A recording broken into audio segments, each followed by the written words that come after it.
উদ্যোগ নিয়েছেন। আমার কথাটা আমি আগামী মাসের প্রথম সপ্তাহ থেকে জাতীয় প্রেস ক্লাবে আমাদের যত সাংবাদিক সংগঠন আছে সবাইকে চিঠি দিব লিখিত আকারে এবং তথ্য মন্ত্রণালয়ে দিব। দেওয়ার পরে আমি একটা সংবাদ সম্মেলন করব এই নিয়ে যে যারা আমাদের সম্মানিত সম্পাদক মণ্ডলী আছেন তারা হচ্ছে ইদানিং দেখা যায় প্রেমের বিনিময়ে, বন্ধুত্বের বিনিময়ে, কিছু উৎকোষের বিনিময়ে, সম্পর্কের বিনিময়ে সাংবাদিকতার কার্ড কিছু কিছু ব্যক্তিকে, অযোগ্য ব্যক্তিকে প্রদান করে। তারা হয়তো কেউ মাদক ব্যবসায়ী, কেউ অবৈধ গাড়ি চালনা করে, অথবা তারা বিভিন্ন কুকৃত্যের সঙ্গে সম্পৃক্ত, অথবা কেউ বকলম। আমি বলতে বাধ্য হচ্ছি, আমার প্রিয় সহকর্মীবৃন্দ, কেউই আপনারা ক্ষুব্ধ হবেন না আমার কথায়। আমি খুবই মন থেকে, আমি দীর্ঘ বছর ধরে এটা ফিল করে আসছি, কিন্তু আমি এখন চিন্তা করছি যে আমাদের এখন কথা বলার সময়। পূর্বেও ছিল, কিন্তু এখন প্রতিবাদ করার আমরা সুন্দর একটা মাঠ পেয়েছি। এই মাঠে আমাদের সাংবাদিকবৃন্দের হয়ে আমি একটা কথা সম্পাদক মণ্ডলীকে অনুরোধ করতে চাই, আপনারা যারা অযোগ্য প্রার্থীকে সাংবাদিকতার আইডি কার্ড দিয়ে অনৈতিক কাজে সহযোগিতা করছেন, আপনারাও সমান অপরাধী এবং তাদের জন্য আমাদের সম্মান নাই। আমরা যারা সর্বোচ্চ শিক্ষায় সার্টিফিকেট ক্যারি করেও সাংবাদিকতার পেশায় সকাল থেকে রাত পর্যন্ত নিয়োজিত থাকি, তাদের সম্মান নাই। কোথাও গেলে বলে, কেউ বলে হলুদ সাংবাদিক, কেউ বলে নীল সাংবাদিক, কেউ বলে সাদা সাংবাদিক, কেউ মুখ তুলে নেব সাংবাদিক, মানে কেমন যেন একটা তুচ্ছ পেশা।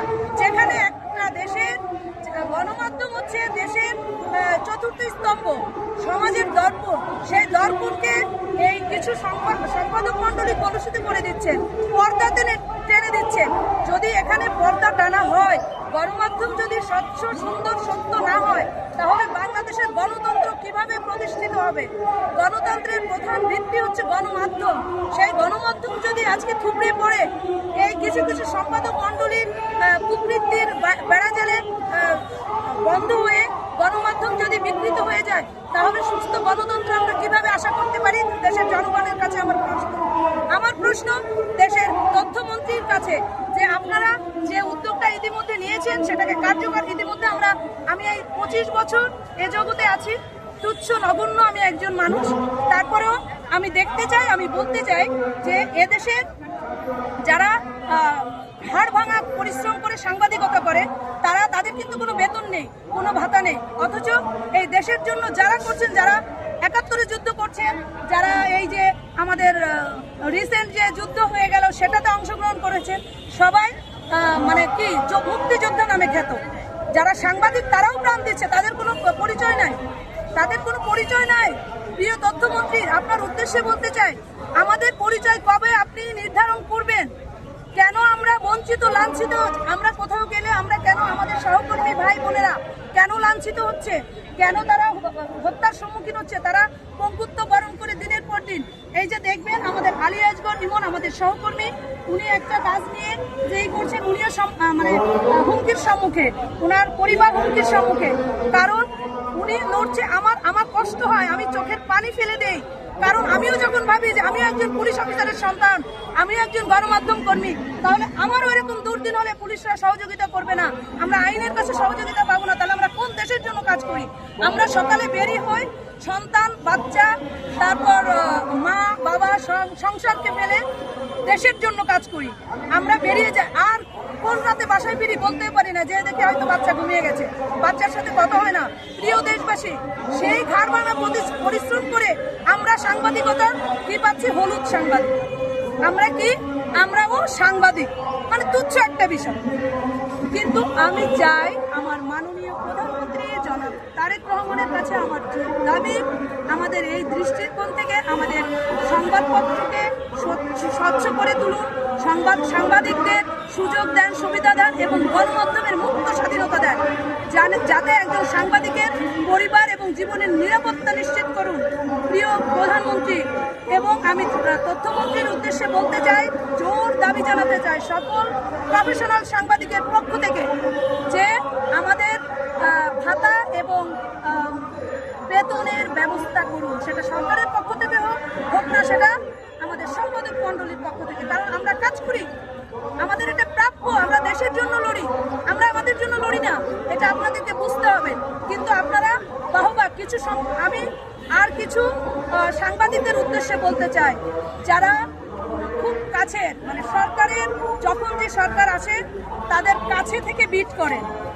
হয়তো আমাদের ব্যস্ততার কারণে, হয়তো আমাদের যোগ্যতাই নয়, আমি ছোট্ট নগণ্য একজন মানুষ, আমি বলতে সেখানে যাই না বা যেতে পারি না, মেনে নিলাম। কিন্তু আপনারা ভাই আমাদের জন্য কি করছেন? আপনাদের কাছে প্রশ্ন। আপনারা যারা বড় বড় গণমাধ্যমে আছেন, আপনারা যারা টিভি চ্যানেলে আছেন, আমিও টিভি চ্যানেলে বিটিভিতে দীর্ঘদিন কাজ করেছি, তো এখন কথা হচ্ছে আপনারা যারা সরকারের নেতা নেত্রীর খুব কাছে থেকে সাংবাদিকতা করছেন, তা তারা আপনাদের সহকর্মীদের জন্য, আমাদের জন্য কি করছেন ভাই?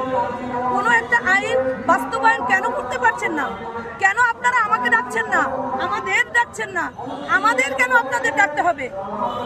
আপনাকে চান না যে আপনাদের সহকর্মীবৃন্দ, আপনারা বন্ধু, আপনাদের সাংবাদিকরা এরা বেঁচে থাকুক, এরা সুস্থভাবে তাদের পরিবার সন্তুষ্টি করে তারা জনগণের জন্য, দেশের জন্য কাজ করুক? আপনারা চান না?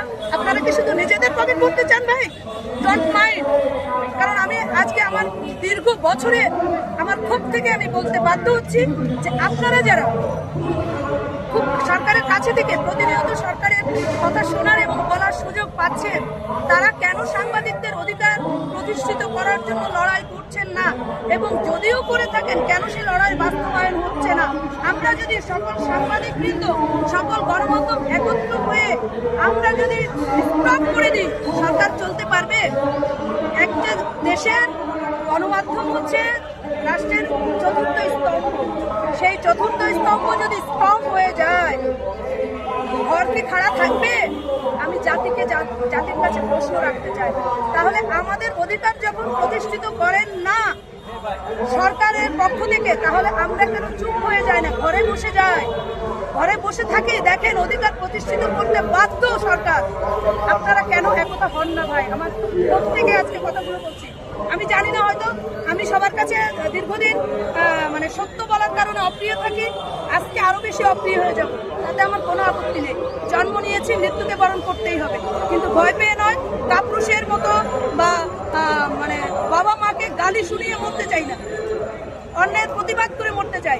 তাই আমি আমাদের যারা উচ্চ পর্যায়ে যারা সাংবাদিক নেতা আছেন, যারা বড় বড় সংগঠন করছেন, তাদের প্রতি আমার বিনীত আহ্বান থাকবে, আপনারা সাংবাদিকদের ন্যায্য অধিকার প্রতিষ্ঠিত করেই ছাড়বেন, এই প্রতিজ্ঞাবদ্ধ হোক। আমরা সবাই যদি এক হই, তাহলে সরকারও আমাদের পক্ষে